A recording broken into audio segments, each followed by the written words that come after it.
Hey YouTube, it's Ben here with the 60-gallon cichlid tank, and today's video is on that thing we all dread, disease, and in this case, ick.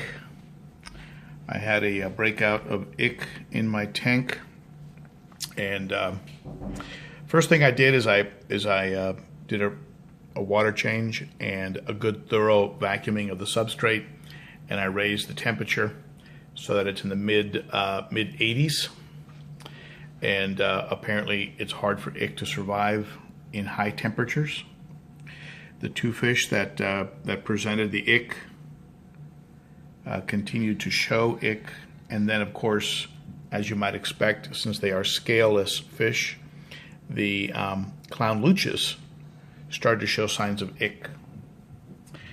But I did a second, 2 days later, a second water change, again with a nice, with a deep gravel vacuuming, really cleaning up any of the eggs that these that the ick drop, and kept the temperature high, and also treated the tank with something that was recommended by I believe it's pronounced Even Alexander over on Tank Talk, at a Tank Talk blog.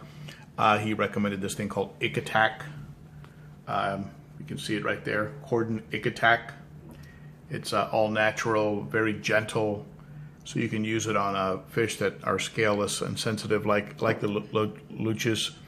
And of course, since I was running a higher temperature, I dropped the water level in the tank. Usually I run to the top. You can see it's below the top, and what that's doing is just creating a lot of agitation from my two canister filters. So I'm getting a little bit more oxygen in the tank, because when the temperature is raised, of course, that tends to affect the oxygen level. I also started adding these cichlid lake salts.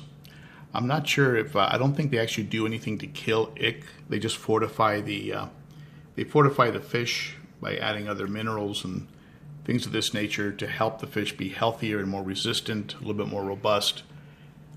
You hear a lot of advice on adding the salt, but when you see ick, but I didn't really see anything that showed that salt actually kills ick. It just strengthens the fish so they can fight it more effectively, and maybe helps the ones that haven't contracted it to be stronger and not get an ick attack.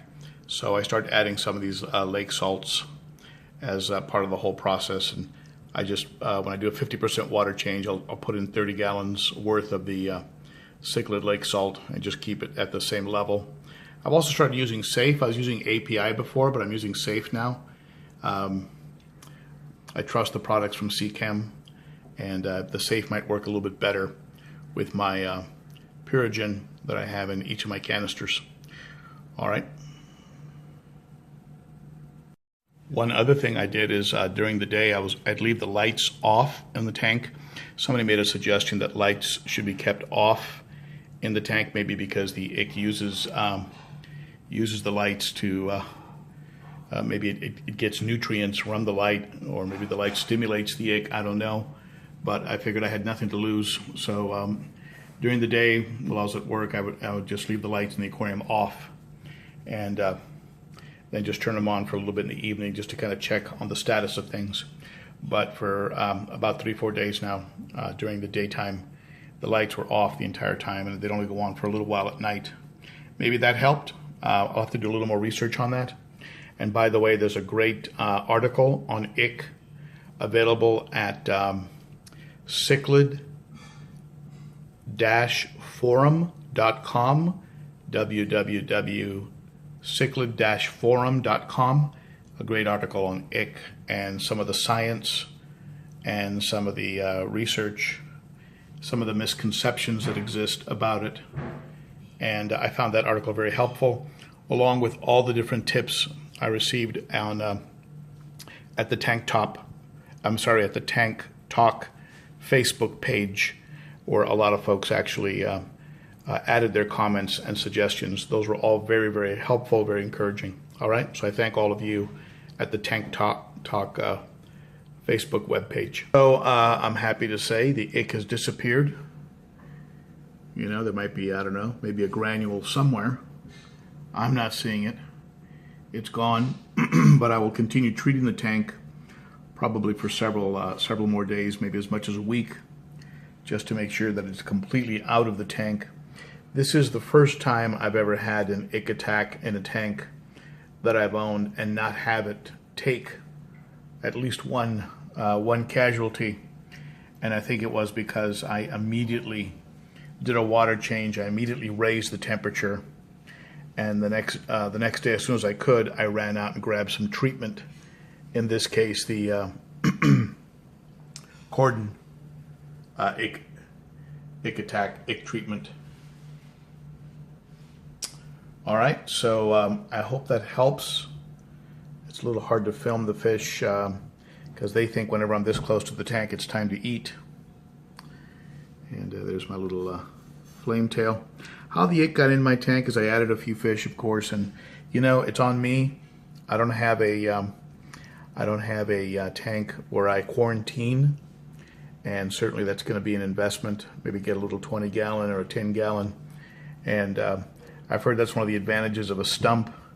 You can put fish down there, but of course, not sure if you'd want to quarantine them down there, since that would quarantine the stump would spread it to the tank. But maybe another tank like a 20-gallon or a 10, just so I can quarantine for a week or two before adding them. But in this case, I was able to capture the or trap and keep the ick from spreading. And I'll continue treating for a week or so, making sure that we really have got it all out.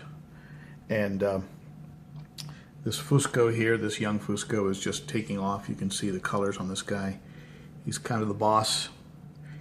He's the only one that really chases the Lawanda around. You can see the Lawanda there, who's just a handful. I might be actually selling this Lawanda. He's a beautiful fish. I really like him, but he's kind of edgy, which I understand, I guess, is like most Lawandas. You'll see a few little spots on some of my other fish. Those are not ick spots, like on the Borlei or on the yellowtail Mabuna. Those are from scraping up against these lava rocks. Lava rocks have some sharp edges, and when these fish get startled, you can see there on the Borlei, they scrape up against them. And so if I could redo the rockscape, I'd probably use smooth rocks, maybe some nice river rocks, maybe buy some prefabricated caves, things of this nature. So that's it for now. Just wanted to share what I did to arrest the spread of the ick. There's my Z-Rock looking really good back there. There's the Z-Rock. And the electric blue. Beautiful fish. Love the white blaze on his forehead. And the yellow blaze on the Z-Rock is crazy. He's just a baby. He's going to be pretty, I think he's going to be a purple coloration. Some good colors coming in. And here's the Fusco. Oh, the electric blue, when he gets going, you know, being a hap and stuff, he can really be pretty dominant. The Bucanono as well can be pretty dominant when he wants to be. All right, so that's it for now. I hope this helps. My advice to anyone dealing with ick is, first and foremost, don't hesitate. Jump on it very, very quickly.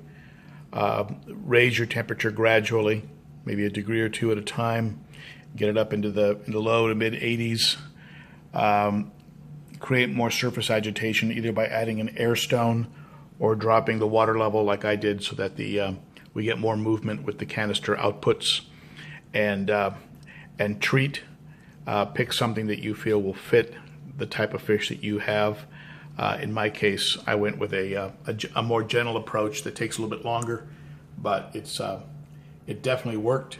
The improvement was immediate, and it completely arrested the fact that they jumped over to the clown looches. The ick jumped to the clown looches, but you can see now they are completely ick free. And except maybe for some microscopic stuff that you can't see with the naked eye, but that'll get taken care of with the high temperature and the continual treatment, which will go on for at least another 7 days. All right, so there you have it. I hope this helps.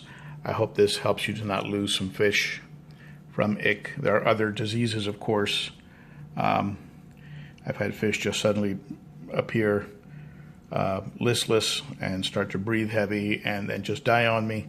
I've had that happen without having it be ick. There are other things that can happen, whether it's old age or parasites, things of this nature. And as I move along in the hobby, I'm sure I'll find out more about those and study up and maybe make a video, okay? Hope this helps. Thank you for watching as always. And be sure to comment and share and rate and all that good stuff. And honestly, I hope you never have to deal with ick. But if you do, watch this. Maybe it'll help. All right? Bye-bye.